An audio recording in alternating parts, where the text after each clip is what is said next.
a reform on some of it. Going to check on Yeah. the farm Who animals. gets that? When No the one. chickens died. There's our roll. On its way. All right. And she picked it Roll up, call, she signed in. took it to the tree line, she told me, and she threw it, and it hung in one of the trees. It's just like- I said, I'll go by and knock it out. Thank you. Yes, I need it. Yeah, yeah. One's good for me. Does anybody else tell me? Y'all need paper or anything? I've got this wee notepad. Steve's got one too. Okay, good evening, everyone, and thank you for joining us. We're excited to continue moving forward with the lot. This project has been shaped with valuable input from the community members, local businesses, and stakeholders. Your voices have helped guide the vision for this space. Today, we're pleased to welcome Paul Roszak and James Goliath of Verdantis, who have been leading the design and conceptual planning process. Drawing on public feedback and site analysis, they're going to share their conceptual plan that reflects our shared aspirations for a space that's welcoming, functional, and vibrant for years to come. Please join me in welcoming Paul and James as they walk us through the latest vision for the lot.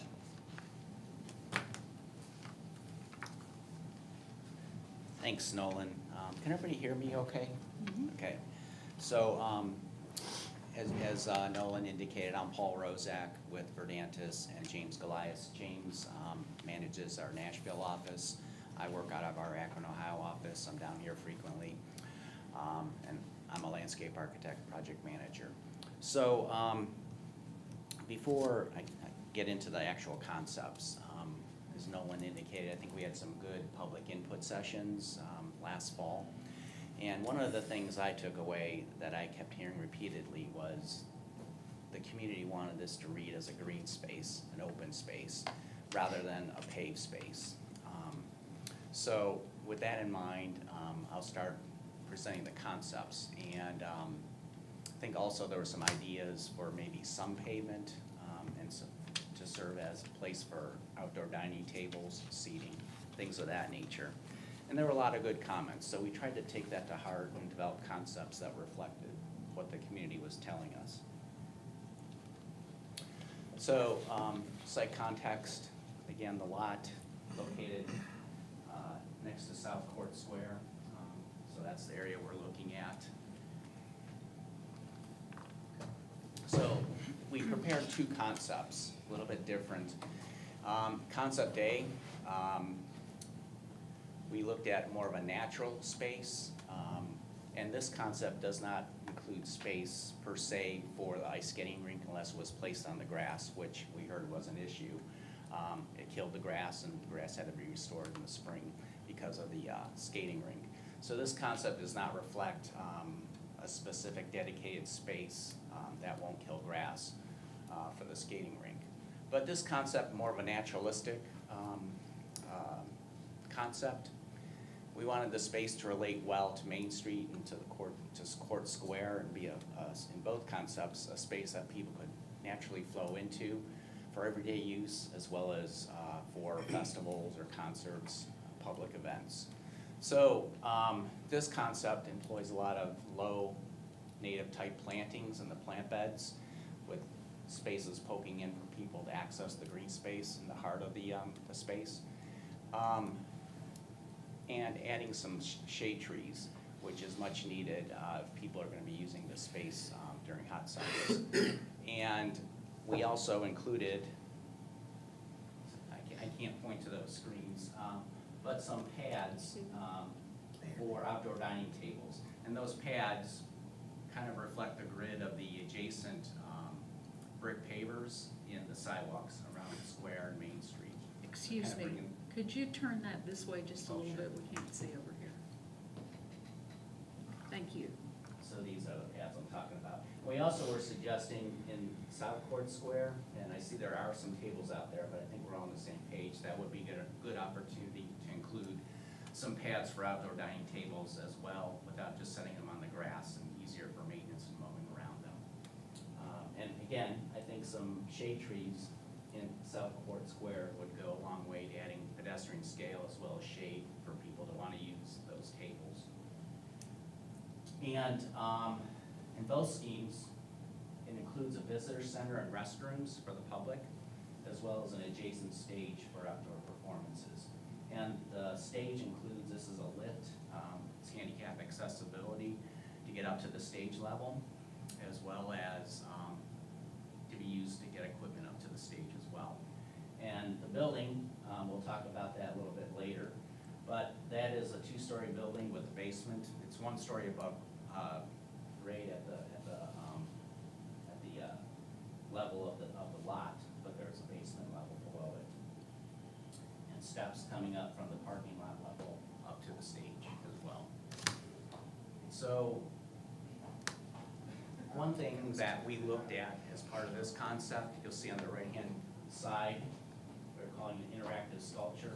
The idea was mentioned, something that would recount some of the history and heritage, how are you? McMinnville. And one of the things is the nursery heritage within this region. So it's suggested possibly something, if you're familiar with Cheatwood, there's a sculpture there called Our Roots Run Deep, I believe, something along those lines.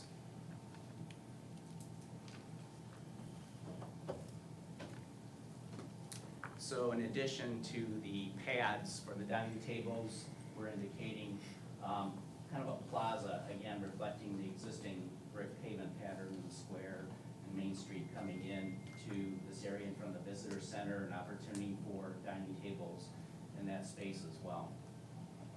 And in addition, a Christmas tree in this area as well. A permanent Christmas tree, correct? What's that? Permanent. Permanent, yes, planted in the ground. It could be, set up, it doesn't have to be permanent, but I think we're thinking it could be permanent. So this is the existing conditions, what the lot looks like looking from this building across the street, and the concept we were talking about. So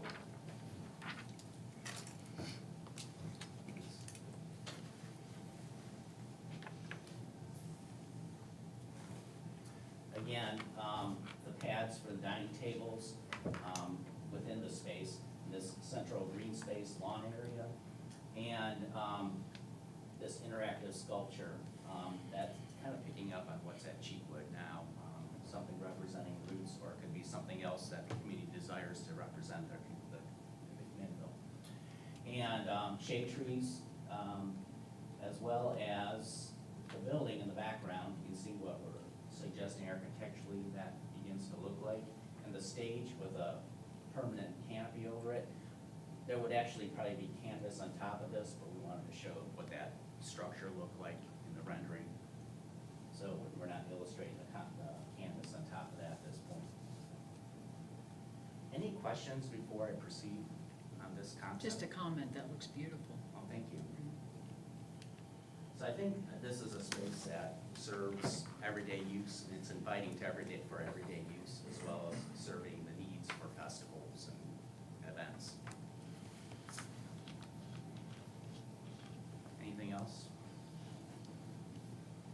So between, it's probably was visible on the last slide, will the existing building now, what will separate it?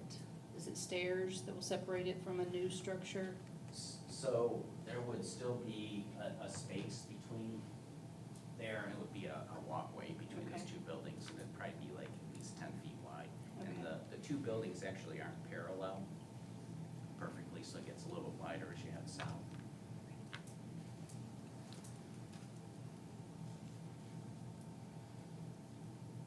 And concept B, we wanted to look at something that, where the skating rink could still be set up. So for that, we looked at, and again, respecting, which I think is wise, not having this read as a pay space, but how do you, I struggled with this because I'm like, how do we set up a skating rink and not kill grass? So the idea was, what if we were to use a synthetic turf and call it the ellipse, this open space that would read as grass, but you could set a skating rink up on there and not kill grass or have to restore it. I have a son who lived in Phoenix for a couple of years, and their backyard was synthetic turf, and it was beautiful. It was a very high-quality turf, so I was impressed, and I wouldn't hesitate to recommend that. But again, with this concept, bringing in this idea of the pavement pattern from the square and Main Street into plazas, coming in front of the visitor center as well as up on Main Street, where dining tables could be set up on there as well as in the square.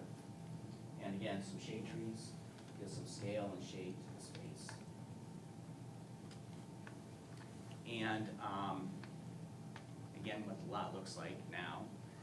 And one thing I think that was discussed at the meeting was maybe naming this space.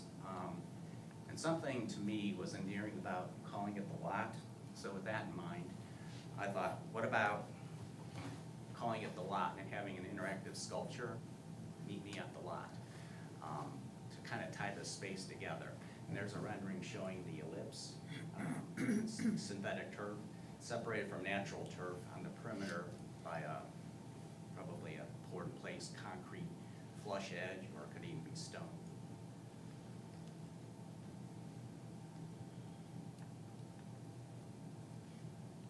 I think that's what I want to talk about. And this stage again with the elevated steps up to it, and a lift going up to it in the back. Any thoughts or questions on this concept? Does the stage, what, is, it looks like it kind of faces, or is the direction at diagonal towards the fountain, I guess? Is that right, or does it have a direction? Or can that I be? think, you know, it looks like it, you know, it's round, so if you can imagine someone on the stage could rotate any way to maximize exposure to the audience. And I could even see the audience, depending on the size of the event, spilling out if the court square roadways were closed off for an event to accommodate people. I don't know if that answers your question. Yeah, I just wonder about the tree, kind of the one directly in front of the visitor center, if that might. Yeah, and Blocks it of may view. be, but also if you think about a canopy tree, it's limbed up, so if people are sitting down, they're gonna, you know, maybe somebody's gonna see a little bit of a trunk, but it's not gonna generally block their view. So you'd be looking underneath, and you'd probably have to limb those trees up as they grow to Right. keep the view open. And, you know, that's a valid consideration. We'll have to look at that as we get further into the design plans. You mostly have these trees as looking like evergreens, is that what you're, No, these are intended to be shade trees. This one back here, as in the other scheme, this could still be a Christmas tree, evergreen Okay. tree. But other than that, the intent was to have deciduous shade trees, ones that lose their leaves. I love trees so much, and I think they make all of this presentation look so appealing, but I instantly think of leaves and all the things that come with having trees downtown, if that would be anything that would, worth considering, or if it wouldn't be any big deal.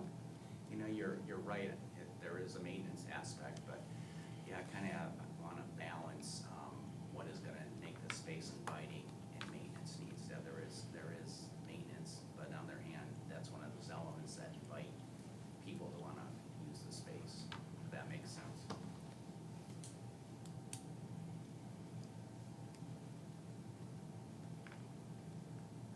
And we don't want to use a lot of trees, we don't want it to be a forest, but just to give that scale and some shade for the tables that will be out there. do you have a size of that stage? It's about 40 feet across.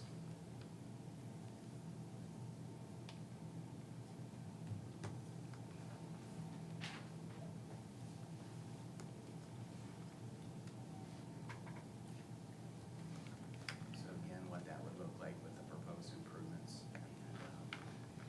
And was your idea, I know it came up one time just in a conversation we were having about it, possibly having the restrooms underneath in that bottom level. I think the idea, you'll see, was to keep those accessible, ADA accessible from the lot level rather than Oh, okay. below. Because we could make them accessible if they're in the basement, but you need an elevator or Okay. ramps or something So then the like that. visitor center aspect would be underneath? No, right now, the basement level is envisioned as storage. Oh, okay. That's not, I'm not saying that's what it has to be, but Right. you know, this is initial concept. So, since we're talking about that, let's look at the building. So again, where it will be located, backside, south side of the lot, adjacent to the stage. So this is the concept for the floor plan. The red area being kind of the visitor center where merchandise could be displayed and sold, an information kiosk, and then behind that, an office space and a corridor as well. And then to the right side, the blue would be the restrooms, which are accessible from the outside, from the plaza level, that would be in front of the visitor center, as well as from the back inside the building. And then you'll see in front, the north side of the building, there's kind of a dashed curved line that represents a overhead canopy with some tables that could be in there, protected from the elements. And then steps in the back of the building to access the basement on the left side, yep. And you can see how that works with the stage, connected to the stage, and that there'd be a low wall, just kind of buffering entrance to the restrooms. Between the stage and the restrooms. Yep, kind of Is a, that the lift where your red, is that the lift yes, right there? yeah.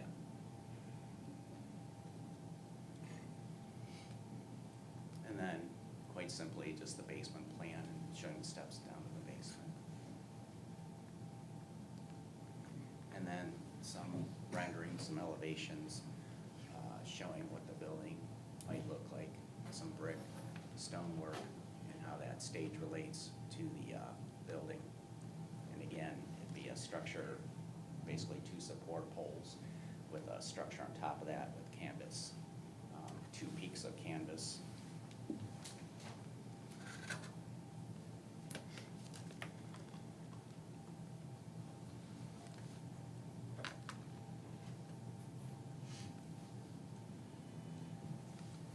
So, any thoughts on the direction for this? Well, I'm not so concerned about the leaves, because we do have a department, sorry, that takes care of that kind of stuff.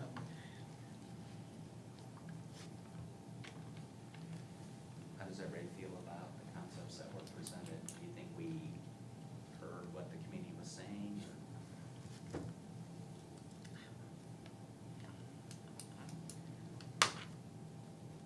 I think so. I think it allows, it opens a lot of doors to, with the stage especially, and the bathrooms that we are always in need of, while also keeping the green space green. Yeah, Because I think that's a hard thing to balance, is that we love the green space as a green space, yet we also see that space as space that we could be using. So, I think your plan gives us a good idea of how to do that. thank you. I love the trees, I think that's great. Really makes it look a lot different. A Yeah, lot different, it gives it some scale. yeah.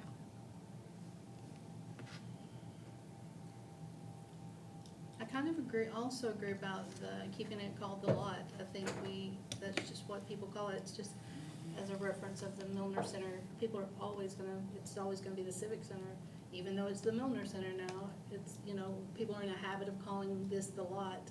I think we'll always call it the lot. Yeah, and Nolan was saying that the building that's existing next to this building, where the nursery office is located, that when they restored that wall, people are taking pictures against that wall. And I thought, that would meet me at the lot. That would be a great Yeah. place where people would want to take pictures. said this, I think, last time I was here, but when we did the downtown project over 20 years ago, that was called the hole, because it Oh, was. yeah. So I'm glad it's a lot, because I wouldn't want to say meet me up the hole. It doesn't sound as good. You can forget the whole.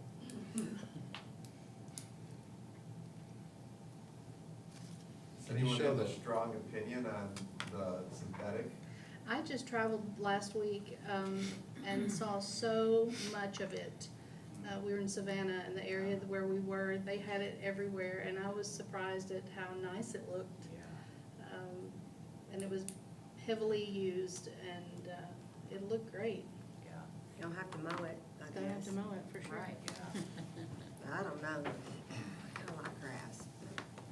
I will say it's, in my opinion, it's come a long way from what it was 10, 15 years ago, and just the different types they have, and you know, some of it, the synthetic, some of it's like 3 or 4 inches deep, and you know, they can infill it, they have it for, it's pet friendly sometimes with the UV, they play sports on, I mean, there's different types, but I was, personally, I was surprised how nice it can look, I think, you know, what I've seen it in some playgrounds and some, like some of the schools around where we are, but.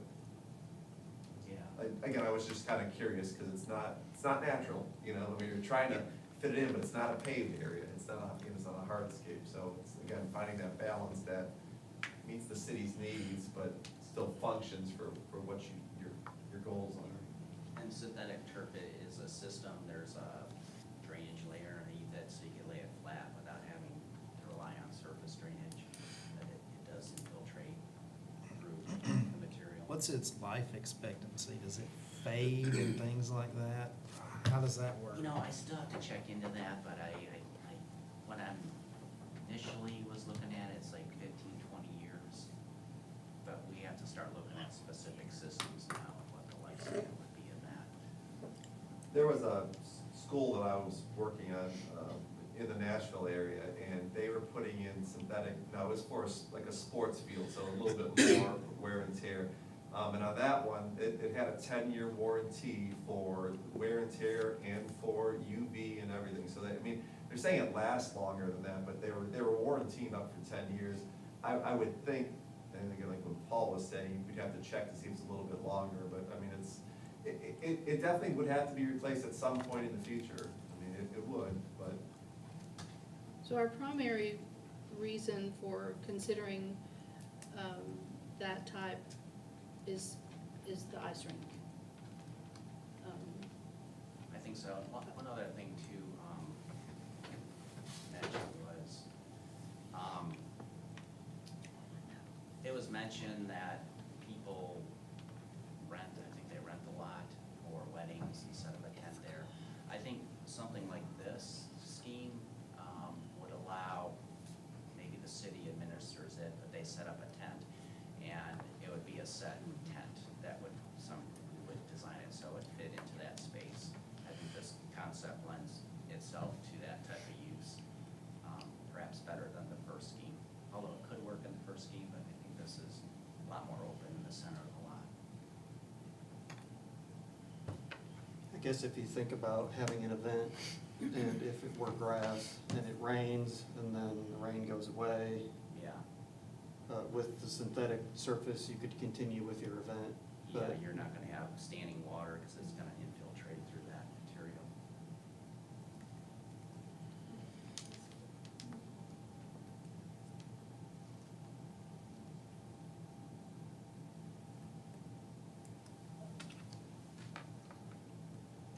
It's gonna be more expensive. What's that? It's gonna be more expensive, I'm sure. The synthetic turf versus natural grass, it'll be a little more expensive. In the whole scheme of things, yeah, the building is Yeah. the big cost of this project. Well, the $1,000,000 question is, how much is it gonna cost?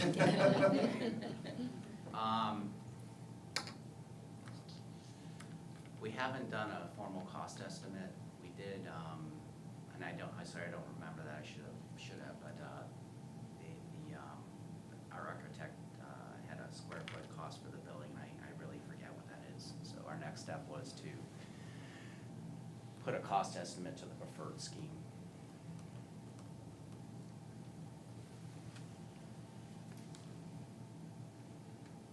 So that's where it kind of, what it will all boil down to.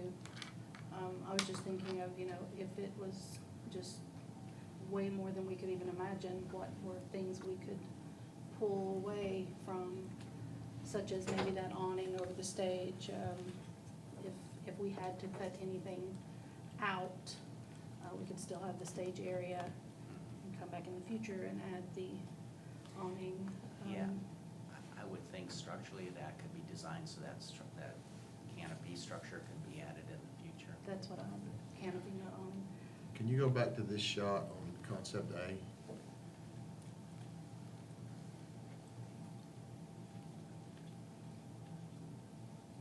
The plan view, or do you want to see the, Or, The other one, what's that? The rendering. yeah, yeah, that. yeah. I like it more open myself, rather than, I don't like the closed in. It seems like we haven't done away with it. Yes. To still see the openness. Yeah, I like the open myself, that's my, even whether it's astro, or the turf, or grass, I still like the open one myself. This looks a little busy to me. Yeah, it's just, I don't know, I like it open. And not necessarily for the ice rink either. What's that? And not necessarily for the ice rink, just like the open myself.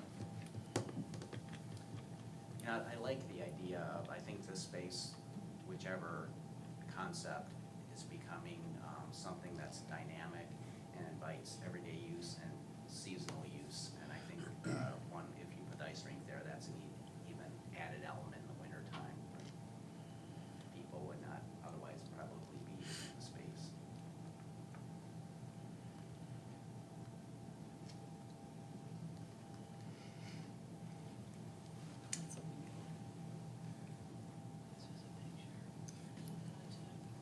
It's hard to just tell what's on the other, like, what's on this side of this circle part.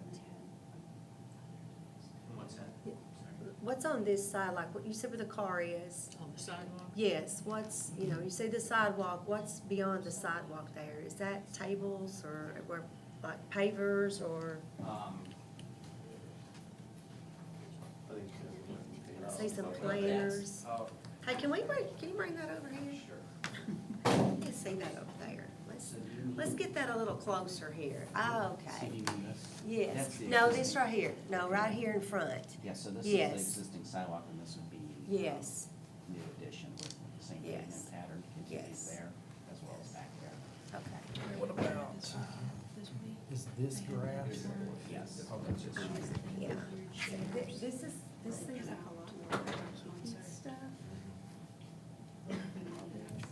That's in Savannah. That looks just neat and clean. It's pretty cool. I like that. We did it a lot better than. It's nice. I mean, that design would get so there. That matters. Thank you for bringing those over here. It was kind of hard to see the people and It is. everything over there.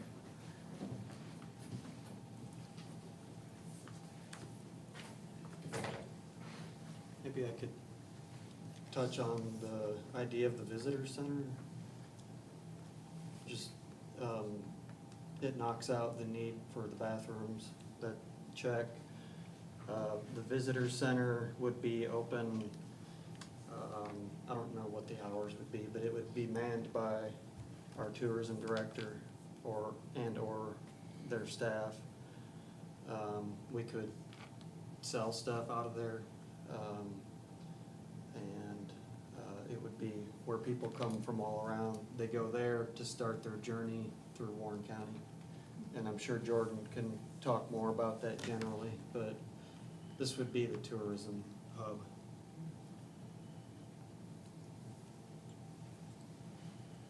Yeah, if any of you have questions or kind of want to talk through the vision of that here or at a later tourism money pay for this?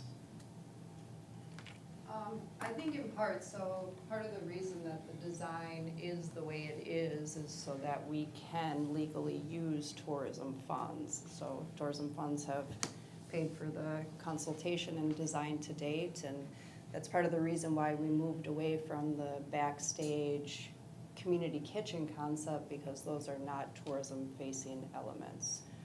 So removing those, broadening that space for a visitor center where it really can house quality merchandise and be an epicenter for our tourism efforts, I think would legally allow for, yes, tourism funds and applying for tourism grants to fund this in capacity. Now, of course, obviously, the more grant funding we can get to fund this, the better. So, you know, working in conjunction with Justin's department or others to get it funded, hopefully in full by grant money, would be the goal.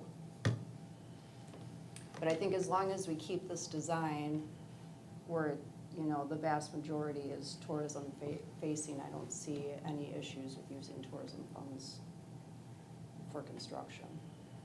There's a line item in the proposed budget that references the lot, but it got left out on our current budget. What is that for? That is for the construction design drawings and engineering to actually get it to bid out. Okay, Yeah, I think it was 276,000. okay. Is that an amount that tourism could contribute to? I mean, not just straight out of the bank account. If we're gonna achieve our remaining goals for this coming year, that would drain the bank account in full. I mean, the revenue that I projected is conservative. I'd rather, you know, come in above what I project than come in under what I project. However, I think as we continue to if this is a serious thing, we're gonna look at grant money as much as possible, and certainly part of that could come out of tourism. Maybe it's something we look at more for, I mean, I think we have to look at the timeline, right? Yeah.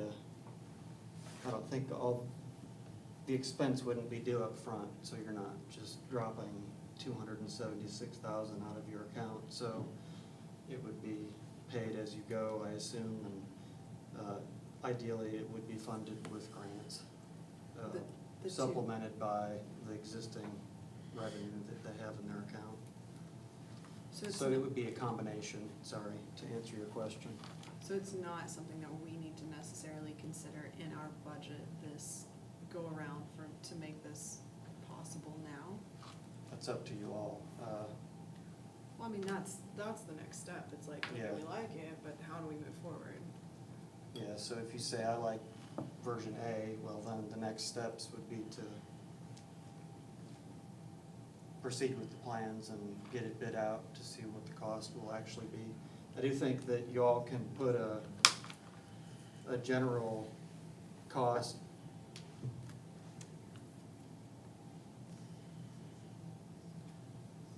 Did you guys say that you could put together a general idea of the cost? Yeah, we're gonna do a cost estimate. I think what we're hearing is, concept B with the synthetic turf or the central lawn space. So we'll get a construction cost estimate together. We've already presented a P for the construction documents for the building and the site. In addition to option B, would you provide us with the cost estimate without the building, just the landscaping, the synthetic turf, the stage, and just let us look at what it would look like with everything but the visitor center, and then with the visitor center as well? Yes, we could do a cost estimate that pulls out the building. Actually, you know, we'll have a whole estimate. It will be easy enough to. Okay, look yeah, at and because pull out the building. obviously, like you stated previously, that's gonna be the biggest Yeah. part of the project, so. Could we discuss that for a second? Because I know that the huge need for downtown are restrooms. Yeah. So maybe not as big of a building, but you Yeah. would at least need to do the restroom portion of that. I think part of it too, that I'll say, is when we do an estimate, even at this level, we'll break it down into some items. It won't be as, maybe as meticulous as it was for final design, but we'll have some of those broken out. And then maybe once you, if you have further questions, like once you see the building cost, and, you know, I'm not sure, like if you're looking for something specific, you know, I'm not gonna guarantee anything, but we may be able to go back and say, well, if we wanted to scale this down, just even on a square footage cost or something, to kind of give you an idea. But I would envision we're gonna have like a building cost and maybe a stage cost, and then some of the site cost to kind of Okay, get a feel for that, to a degree. that'll work. The other thing that I do want to mention is, you know, thinking about, I always know that the money is always, it's always an important issue, and how do you make it work? And depending what grants you go for, and as you may or may not know, but a lot of grants, you do require a match. So the other thing I just would encourage you, like I would also encourage you, if you don't have to train an account, because you may want to use some of that funds to be matching funds for something else in the future. And a lot of times, if you do some things before you get the grant, they don't count that as a contribution towards it. So sometimes I know it's a balancing act, but you know, if you're trying to budget, but a lot of times with grants, once you get them, then at that point, they will know, well, what is your local match, whether it's in-kind services, whether it's monetary, and then you can start tracking that. So just, again, grants are great, but you just have to make sure you understand them with all the red tape that comes with them. One thing to consider also is that it's more likely that you would get a grant if you have a plan in place like this. Oh, So, absolutely. Yeah, it typically positions you a lot better, because not only does the grant agency know that you're very serious about it, you've already invested something into the community is supporting it. And that's even meetings like this, showing public input sessions and what you've done to get to this point. Yeah. That all is helpful, weighs into securing these grants.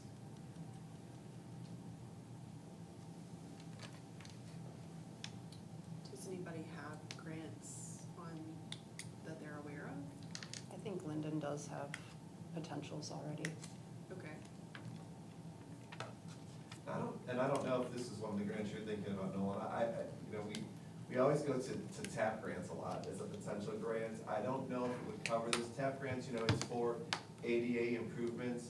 We are working on a project in another community that has a building type included with it. It's a little bit different than this, but if I don't know where TDOT stands on it for this upcoming year, we've been in contact with them, but usually the TAP grant application is due the first Friday of October is typically when it's due. And just for that particular grant, it's an 80-20 match. That grant does not pay for design fees, but it does pay for construction fees and construction-related fees, so any professional fees with the construction administration and inspection. Typically, the way that grant works is the grant application is due in October. Then the following year, and I say the following year because it could be any time between spring and fall, typically of the next year, is when they announce who gets those grants. Once you get the grant and you get everything signed, you get 3 years from that point to get to construction, and then you have another 2 years to finish construction is the time frame. Historically, those grants, when we've been asked for them, and we've secured them in the past, where a few years ago they said, well, try not to ask for much more than $1 million, $1.25 million. It's been going up and up. So there's a project we submitted on, and we talked to them. They said, if you want to ask for $4 or $5 million, you can ask. They're not guaranteeing you're going to get it, but they're not going to shoot you down that it's that much. So they're if it scores well, if there's not a lot of projects going on, you know, there's a good opportunity to get it. And the other thing that bodes well is the state really tries to spread it around the state. So if you're in an area where there's not a lot of people asking for it, you're going to probably be historically ranked a little bit higher, because they really want to distribute that money across the state versus putting it all in Knoxville or all in Nashville or something like that. So that's just one grant that comes to mind. Okay. the LPRF, is that one? I don't really know. We've got one that we're working on now for Rocket Park, is that right? That's correct. Would that apply to this project, do you think, or? I don't know, I think that would be a Linden question. I would have to look at the criteria for that. I know it does playgrounds, you know. Public spaces. Public spaces, natural areas, that kind of stuff, so. Matter of fact, they're putting in, I mentioned to you, they're putting in a splash pad and playground in Grundy County, by LPRF. Steve, we heard about that. It's like $5 million. It's a big one. Yeah, it's potentially the green space, maybe not necessarily the building, but. And maybe if we went with some type of interactive art or something like that, I'm not suggesting, but if you do, then, you know, that you finding those elements that are potentially eligible, you know, to help you get that, may way into down the road of your decision of which way you wanna go. I'd be interested in seeing the cost difference between the turf and the natural grass, just an estimate on that, because I don't want to totally dismiss the idea of having natural grass, because our guys are so good at, I mean, just look when you go out there at our fescue, I mean, you just don't see it like that. They really know how to, and that's, I mean, it looks good. Do you know, have they done That's hard. environmental impact studies on the long-term effects of that synthetic turf? I would imagine there has been some studies done. When the one school I was dealing with, there was a high concern about the synthetics, as just by the oils and the petroleum and all that kind of stuff. So I do know that there are some of these manufacturers that can provide a lot of documentation on that of what has potential contaminants or not. I mean, you guys, any of them are going to say, oh, you know, they're gonna be safe for kids and this and that, but I do know that, again, this one project I worked on, they just start taking a little bit deeper dive into that, so I don't have it at my fingertips, but there are some of these companies that you can go in and ask for some of that to get, because again, there's a lot of these different types, and there's a lot of different manufacturers, so if that is a concern, I'm sure there's specific manufacturers you can gravitate towards.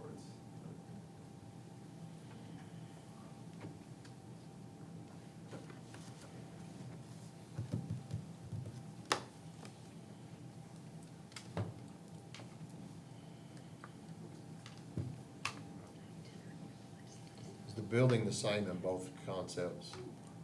I'm sorry. The building the same. Yeah. both. Yes.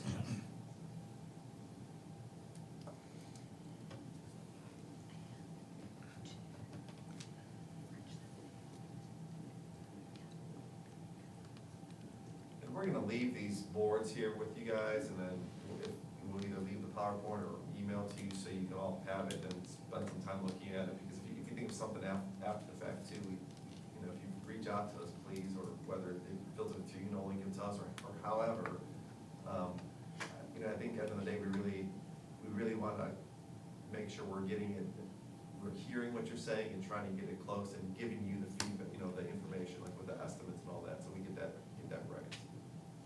I'll put all the information, even the video from this meeting, on the city's project page for this project. And it'll be accessible by anyone at any time, so.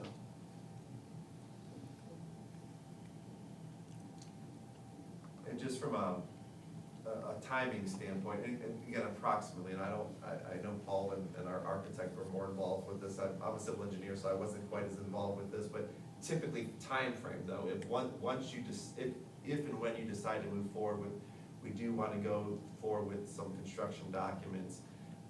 Typically, it's like 6 to 9 months. I'm saying typically, sometimes it can be a little bit quicker, sometimes it may be a little bit longer. I don't know what was or wasn't discussed, and I don't know how much of it depends on which scenario, but just to kind of give you an idea of how long it takes just to actually get the drawings put together, and then, you know, through the permitting and then bidding would add on to that also.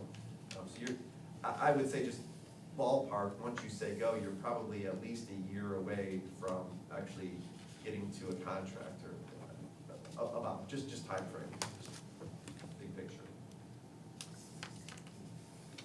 Do you do that before or after you apply for the grant?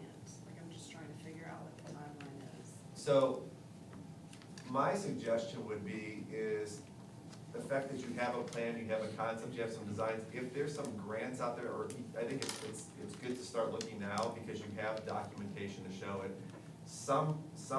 Now, there are some grants out there, I don't know specific for this, but There are some grants that do pay for professional fees, for the actual design fees. I'm not as familiar with a project like this, but like, for instance, we're doing a greenway project in that one community, they're using STBG funds to pay for professional fees, and then they're using TAP funds to pay for construction fees.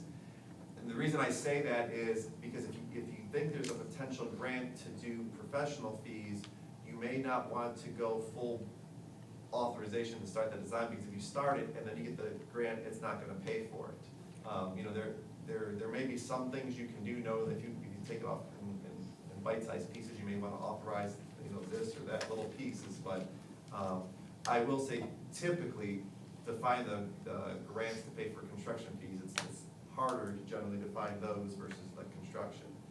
And if you start moving forward with your construction drawings, and then you're going for construction fees, and you have a 50% set of construction drawings, or 100% set of construction drawings, you know, a few years ago, they started saying that, I said, a shovel-ready project. Sometimes you get a lot more points for that when you're trying to get your construction dollars. So again, it's a little, I wanna answer your question, but it's a little bit of a balancing act, there's pros and cons. Okay, I understand. So really, it's a discussion, I don't know that it's today, but it's a discussion that we have to have. Maybe with Linden, like we have a secondary meeting and we say, find us some grants that we may qualify for, and then let's decide how we move forward, because, Yeah, I can just ask them to start that tomorrow. I mean, we don't have to have a meeting to Okay. request that. We Okay. can start hunting those down, and seeing what we can find to fund this. And this may be something you've already answered and heard it differently, but how soon could we get some dollars just to look at? Because all of it for me, I'm just thinking, what does it cost? What does it cost? We can do that very quickly within the next couple of weeks, we'll have something.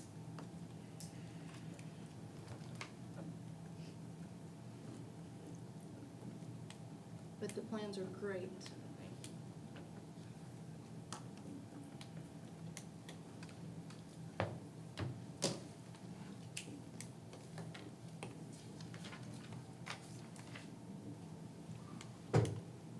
If there are no more questions, comments, concerns, we are adjourned. thank you. Thank you. Thank you, everyone, for your input.